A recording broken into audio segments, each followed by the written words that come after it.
Juvenile court schools are important because every student is entitled to learn, regardless of what kind of setting they're in. If a student is in an active detention facility, are they entitled to an education? Absolutely.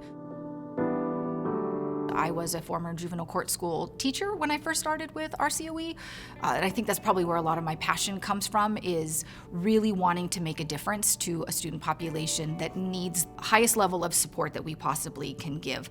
The biggest challenge of being a juvenile court school principal is that there are 3 facilities in Riverside County, and they are spread out over the county, so it's very difficult to be in 3 places at the same time.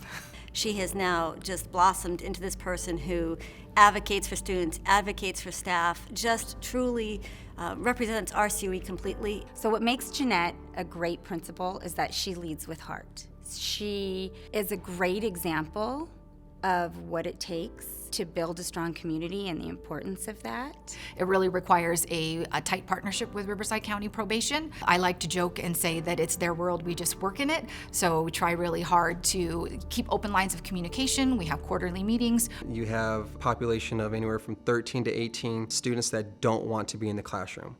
So it creates an environment where it's tough to not only teach, but also as a student to learn for those of the students that do want to learn. They need somebody to know that they matter. So that's what keeps me going every day when I tapped out. It's knowing that what am I here for? And it's for them. As a parent, what it means to me to have Mrs. Price in my son's life, it is just somebody that cares about my son and where he's at and how he feels. You just can't get that anywhere. A couple years ago, I was fortunate enough to receive the Unique Projects grant from the Riverside County Board of Education.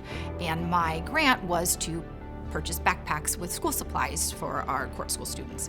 When I applied for the grant, I just did a couple $1,000s, but I ended up getting close to $10,000 and was able to purchase 300 backpacks, filled them up with a binder, notebook, composition book, pens, papers, highlighters, anything that they would need to get going back in school again. I wanted to provide our students at the YTech program no excuses for continuing their education. She truly cares, and I think that's evident with every single student. When they see her, they know that she's going to answer their questions. She's there to advocate for them, support them, where many others haven't through the years. I recently learned that Riverside County Office of Education has the highest graduation rate in all of the state when it comes to juvenile court schools, and that is the most amazing information that I had recently learned, and I really appreciate all of my teachers and all the effort that we put in every single day to make sure that we're giving the best education to our students. So for me, I feel very fortunate that I have found myself in a situation where I can give back, and I really feel like this is it. I'm giving them something to help them get through to the next day and feel better about their circumstances, but make them feel loved, make them feel appreciated, and make them feel special.